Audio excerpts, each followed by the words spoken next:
This is actually from.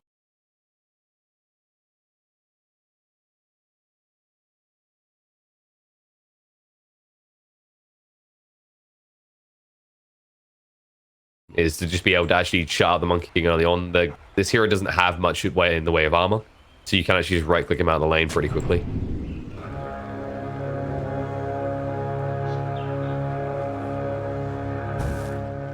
They will always see the bear, but there's nothing suspicious about this. It's just a bear trying to grab a rune, so. But you'll have to wait and see. It will now be revealed quick for us here, but I don't think they'll think too much of it just yet. And I don't think they're going to musical lane too much. Yeah, it's just this one. Or is it? All right, the line has been drawn, actually. They're doing a full switch up here. Someone put on the party music because this has turned into musical chairs all of a sudden. So Miracle should be going to bot. We is going to come back to mid, and it looks like Mind Control is going to go to the top. I do think out of the three melee heroes, this makes a bit more sense. Any melee hero in this game is going to suffer a little bit against the Monkey King. It's just the Tiny can deal with it a bit better. Because, well, one, you've got a lot of health, and two, you actually move quicker than your other two components. And obviously, you can actually pressure with this time of tri-lane scenario. Once you get level 2, you can just get a point into the open wounds and maybe look for a kill. Especially if Insani is playing too far forward.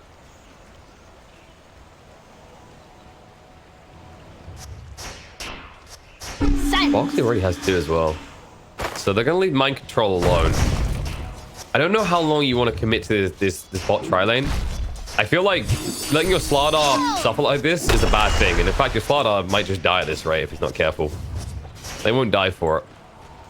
There was maybe a situation where you could actually have done that without letting him get away alive. But it's better just keep him on low HP. Then you make sure he doesn't feel comfortable ever CSing. And you can already see that actually if they right click him a few times, he'll die here because they have both nukes. And on the bot lane, they're trying to pressure this lone druid. Sure, you'll slow down his farm a little bit. Concerned about what's going to happen with the other 2 lanes because the Monkey King is get to a stage where he's more or less free farming. Turns around as if we finds like a cheeky toss-back play. And then top will just turn into a free farm for the puck. I mentioned that both these heroes kind of need the opener to be right with the Slardar or the puck. Both of them need a good start to the lane. But once you get going off that first 2 free creep waves, Puck is the one that can solo in that one-on-one engagement.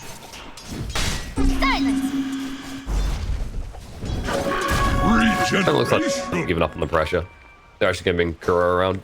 He will be spotted coming around the back, though. He should be slapping down that sentry as soon as Boxy moves back, though. All right, his Spidey senses aren't tingling then. Okay, this lead's getting a little bit worrying. Obviously, we can't go for the tree grab build. You need all the points in the avalanche toss because the only way you're ever killing the Monkey King is burst with a rotation. So if you just try and actually go for the tree, you're moving too slow and the Monkey King can always just chase you down. It's the only reason Mike hasn't picked up on Oof. If he saw that the tree was grabbed by the Tiny, he would have an Orb of Venom on him already.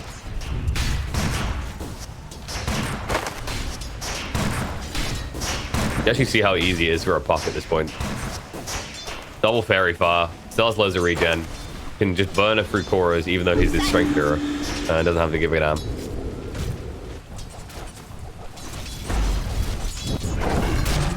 Well, good news for the side of Nigma is the lifesteal is farming really well. I really am a bit concerned about Wee's slow start on the farm. Mind Control is finding some CS now that they've rotated up the snap bar, which is important. I think it's a little bit easier for Liquid to leverage a small CS advantage just because of the heroes they have. Like Puck doesn't need as much to function as a Slardar, for example, and the Monkey King can do a lot with little. Yes, you just those boots to make your first rotation. Usually you'll find kills. Quick for in the bot lane though. In a little bit of trouble, able to get away. And Miracle now baits himself. However, GH is diving, looking for the kill in the quick bot, but he can't find it in the roof. Oh, that filthy bear. Quake bot will go down though. GH gets first blood and gives his life. That was a little bit dicey. Mike with a very early rotation, by the way, and he gets the kill. Miracle is going to go down still. So 2-for-1 exchange, but first blood did, of course, go the way of the Bat Rider and Nigma.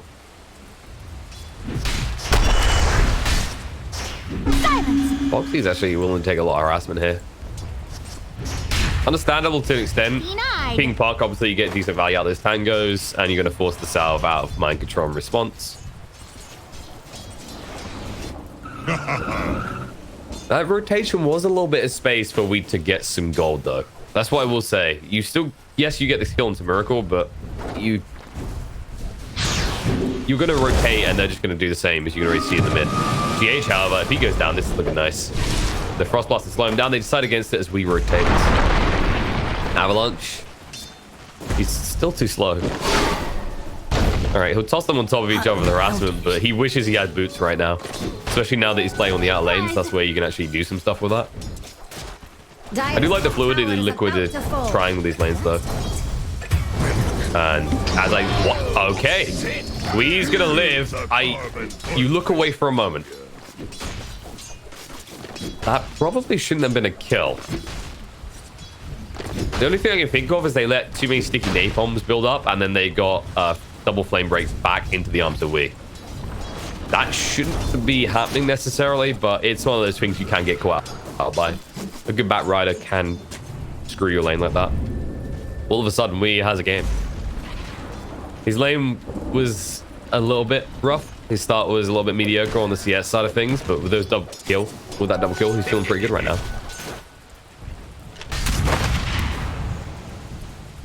A scan from Rage. And also yeah, he actually now has the tranks, so he can run around the map, be pretty aggressive. Maybe he tries to rotate mid.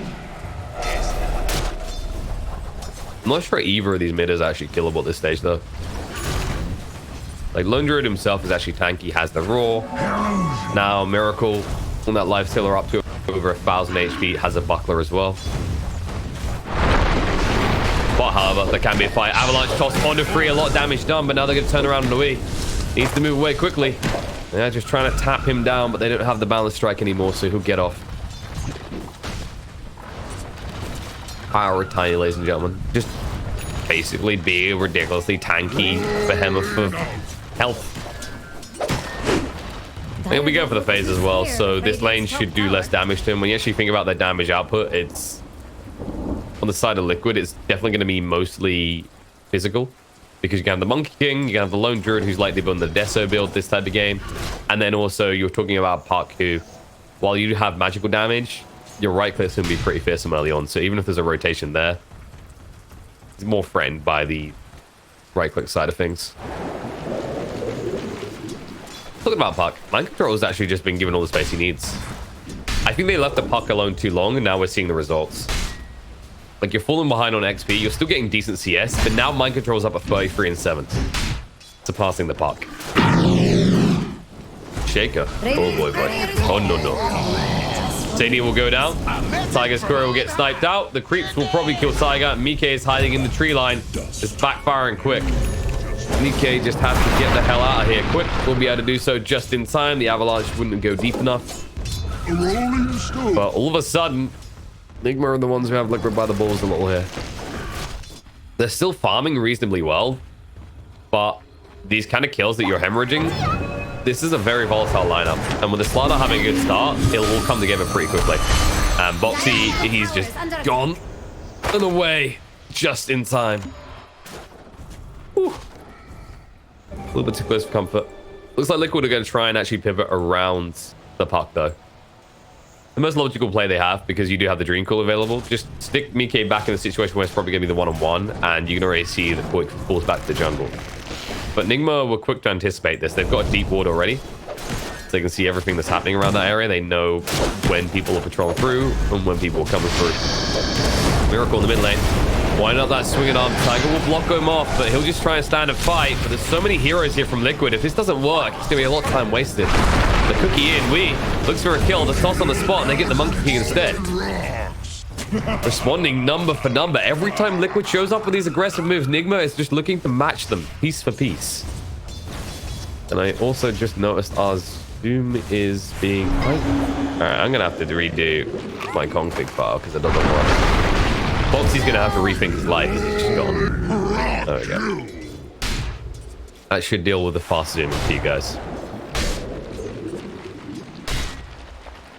I think I'm going to have to reinstall DOTA, folks. Top tower is under attack. Second day in a row where it's done this, even though there's a file. Jitch won't even be punished for this. Right now, Nigma just do whatever the hell they want. I don't see any move Liquid want to make necessarily in the next 2 minutes. They need an item to pivot off. I mean, look at your Monkey King. He doesn't even have treads after a dominant start, right? He goes to the 3 Wraith Bands. He looked really good off the lane. And then unable to really do anything with that. Instead, he just starts dying. Boxy is nowhere near that Veil. They'll have to fight bot, though. They see the numbers advantage, and they cut off quick. He hasn't got much in the way of mana. Quick is there, will not be pushed far enough away. And the cool, the root, everything to hold we in place. Liquid, they finally find a situation where the side of Nigma can't match their numbers. A soldier's fortune. Dire's top tower. It's important that you actually get this done as well, because it's already 3,000 gold. You don't know the exact number of your Team Liquid, of course, but you have an inclination this is starting to get a little out of control. And when you think about the volatility in Nigma's lineup, you can already see it coming into effect, right? Correct pace, Tiger. He will just go down. One form falters. And this is going to get rougher because you already see what Miracle is queued up. He's going armlet into the Desert. This is about that double minus armor, the rapid ramp up that we were talking about earlier in the draft. Tank control all of a sudden is just feeling really confident. Doesn't even need a double bracer. 1 bracer plus the raindrop. With the phase boots, he's more or less unkillable. Monkey King, however, that was not even a lasso. That was just a casual rundown.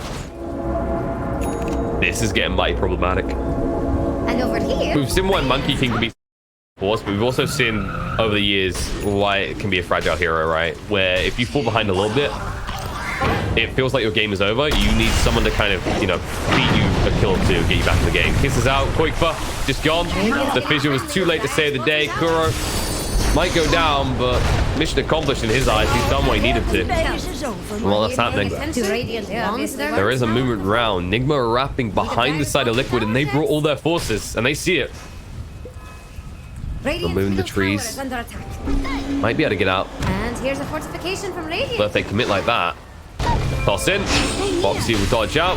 Have to throw down the Dream Call, get stunned instantly. Avalanche and nice fissure to block him out. They can't find the kill. Fairy Dragon gets away.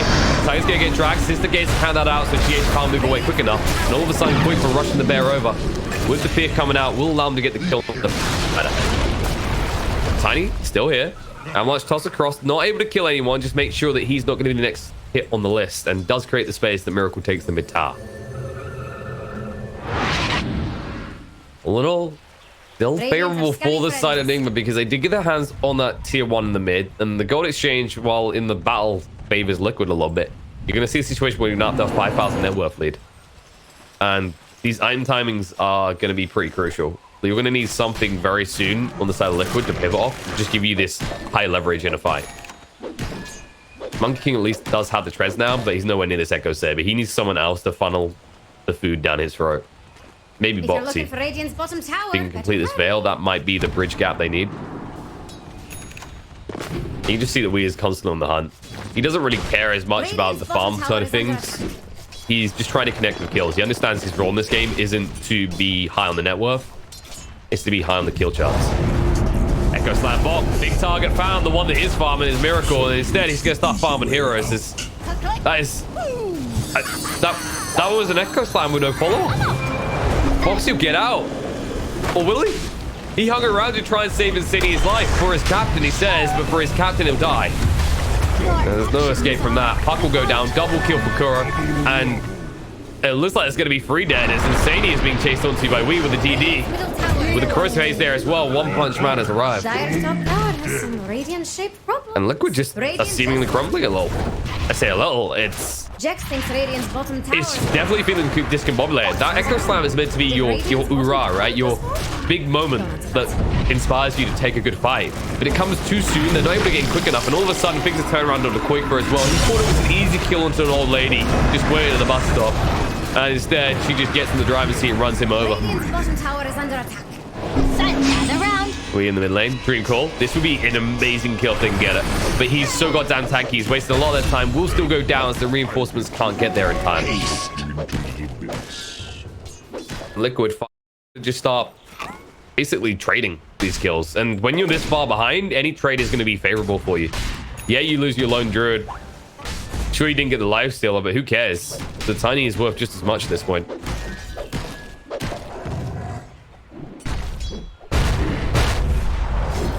Tiger now halfway towards that blink. This is the thing they're looking for. Once they actually get that online, they can start to make some big plays. The Echo Slams won't feel rushed. You can actually just wait patiently for them. Also give them a secondary form of initiation on the back line, which is crucial at this stage of the game. You saw the damage that the Mortimer Kisses are doing. And at this rate, like, Kura is going to get decent timing on the level 2 ultimate. And the damage is just going to melt through the side of Liquid. They don't have the tankiest of heroes. You mentioned this in the drafting phase, right? They don't have that many frontliners. It was meant to bridge that whole issue. So that still means that the Puck is susceptible, the Lich is susceptible, Monkey King most definitely, even the Shaker.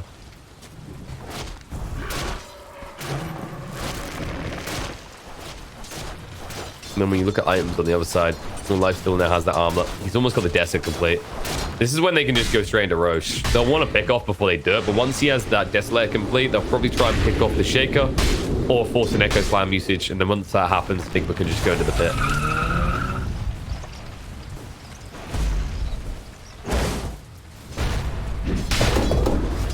Yeah, Mind Control is still committed to the pipe. Almost has it complete now. It's interesting to see Slaughter as the way they're getting played like this right now. It's this bully type laner who basically fulfills the similar role we've seen from last patches off laners. It's just, instead of relying on this dispel to be valid, you just amplify damage instead. Right? You're this off laner who doesn't need to build a Solar Crest because he's already got that kind of effect in a spell that actually increases damage output. Radiant are scanning for enemies. And yeah, Boxy just goes straight for the blink. There's no point in the Veil anymore. The Veil actually had a point where it would have had an impact, and it was like 4 minutes ago.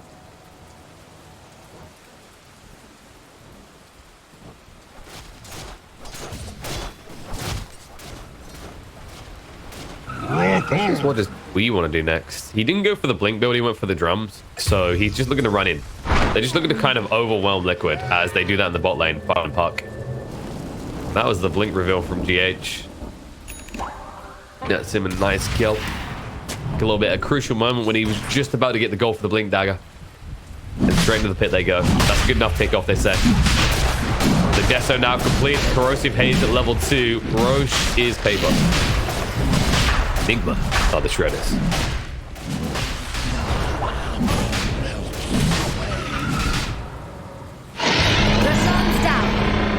Did the deed. There you go. Aegis in the hands of Miracle. And they've already taken all the tier 1s out, so tier 2's next on the chopping block. Nigma should be able to get them all down before the Aegis even gets close to expiring, really. Liquid could try and find them splintered a little. There is 1 or 2 heroes off separate, but it's only GH, and he has the blink dagger, so he can get through. Dreamfall's going to come out of the back line. They think they found the opportunity. They'll go over the Wukong. Found the strike, connects on the free. The raw through as well. Beautiful combo. The Chain Frost bounces around. They'll get the killer snap bar ready. We try to move away. Slow down too much. That Chain Frost still bouncing. Means they can just pursue through. Mind Control slither away. They keep Vision for the time being. They are going to keep chasing. And over here, Vision still not available for a long time though, so they'll let him get away. Nigma do cauterize the wound, they minimize the casualties, they keep it down to 2, but suddenly Liquid are finally able to find some more gold.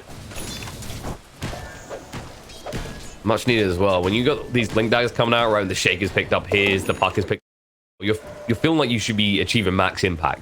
And while getting the kill on Tiny is never something you'll complain about, what you're really hoping for is that Slardar kill, that third kill on the top.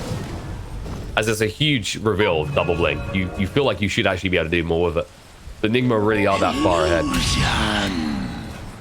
The Miracle just confidently runs in wherever he chooses. They can't push on the tower just yet. As Qualifier is pushed in top, so that's not an option. They'd have to commit to mid, which means Liquid can try and set up if they want to defend this. They still have the big ultimates. Wukong's no. Echo Slam is there, as is the Dream Core. And GH wants himself a kill, won't be able to find it, but he zones them away. Miracle gets the tower in the meantime. And Qualifier, he's probably just going to stay out as long as possible. He needs to get his Deso complete before he's even willing to fight. And once he even has that Deso, his main priority is kind of just keep pushing.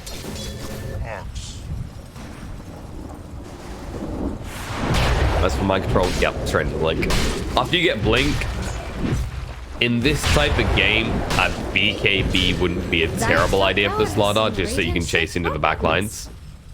It allows you to actually go with your lifestealer, as opposed to him just being stuck fighting alone when everyone else is running away. SO is now complete, though, on Qualifier. Jax thinks Radiant's bottom tower is about to fall. Can't say he's wrong. A prize. Oh, green cool jump. Snap the call straight away as they are on the river. They need to be quick with this. The fissure is going to block him off, so mind control a little bit of trouble. The sprint's going to come a cooldown, but they throw down the Wukong to ensure that he has nowhere to run high. But the kiss is in the choke point. Will it do enough is the real question. It's still only level 1. Get him pretty low, but Miki able to move away, and the slow's coming up. The last is going to be there to drag in the Monkey King. It kept him in place long enough that they actually get the kill, and Slardar, however, gets out alive. And the hunt is on. They're moving forward, looking for more flame break to try and push back, but they're a little bit too speedy. GH isn't done, though. He's staying on top of him here, and Insania's getting low, but the Master Madness gets activated. Tiger does blink away just in time. The bear is being eaten right now. Some people like cow. You know, some people prefer venison, and some people are just berries. You can already see that mind control, after getting away barely in one piece, does move across immediately to the mid lane, understands that actually with them starting to leverage the advantage again, they need to keep everything pushed in. So the next time when they catch Liquid out like that, or counter Liquid's attempt, they can immediately punish it by taking an objective. Which is something they couldn't do in that situation when it's so far out of the base. That was just level 1 kisses, folks. Kirk, he almost had the level 2 kisses. Once that's online, the amount of damage there, if that happens again, Liquid lose 2. Probably more, actually. To be honest, Monkey King would have been dead if that was the level 2 kisses at this point.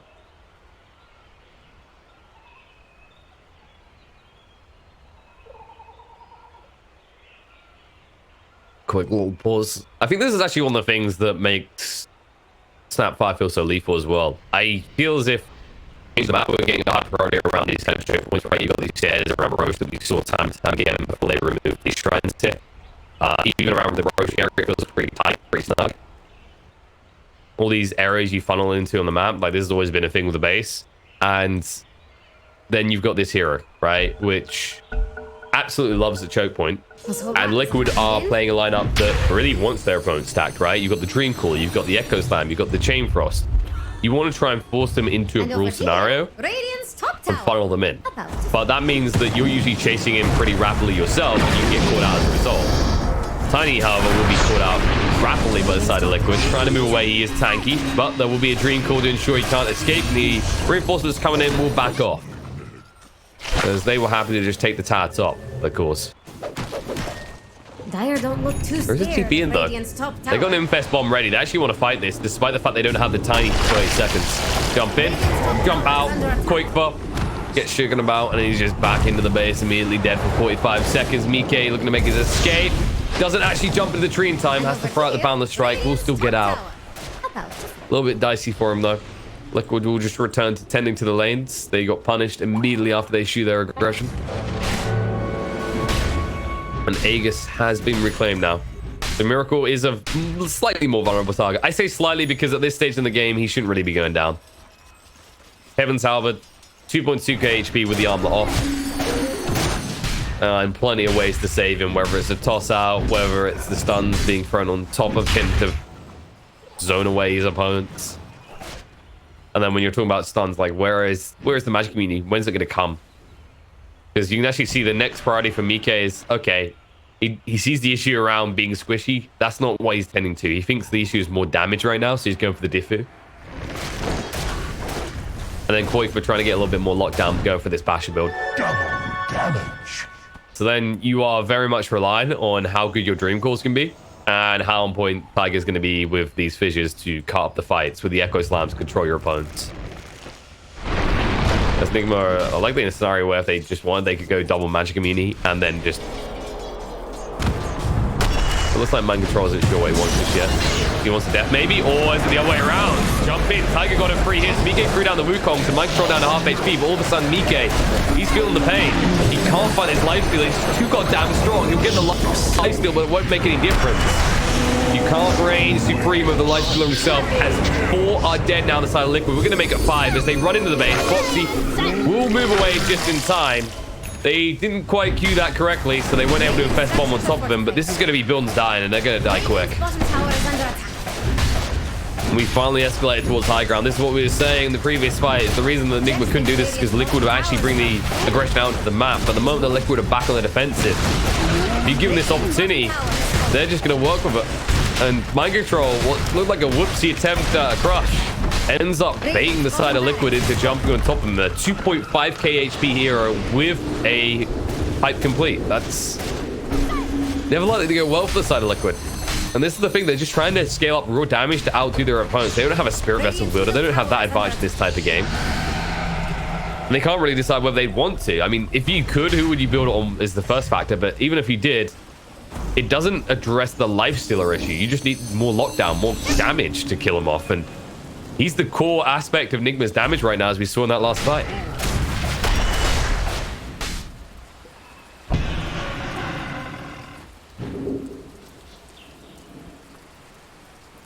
I'm trying to think actually what item really gives Liquid a chance to hop back in here. I don't think the Diffu is it. I understand Mikke's need for it in this type of game. I don't think it's going to be enough though. Blame him for not going BKB. I don't think you survive with a BKB, except for running away quicker. In fact, there's just the lasso, right? So if you build a BKB on this Monkey King, you're just going to get dragged away straight away and killed. Every time.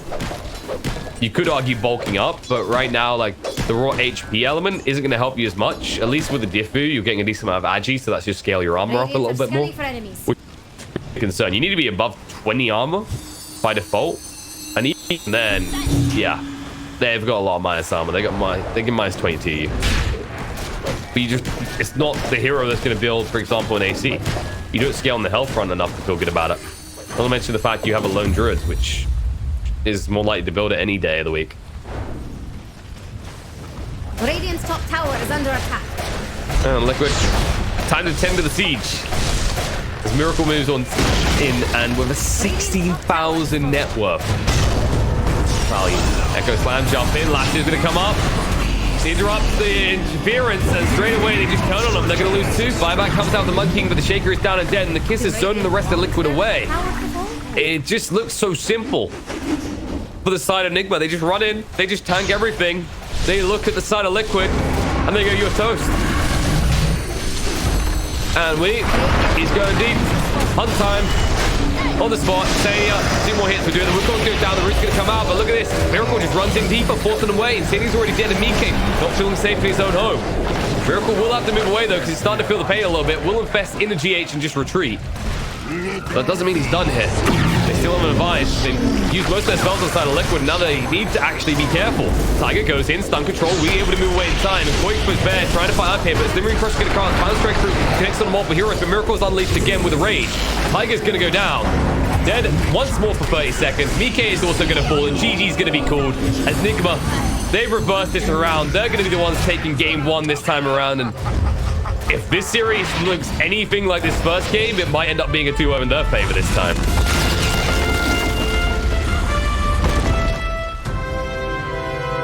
And my, oh my, how the tables have turned. How when you come down into Nigma's territory of tradition,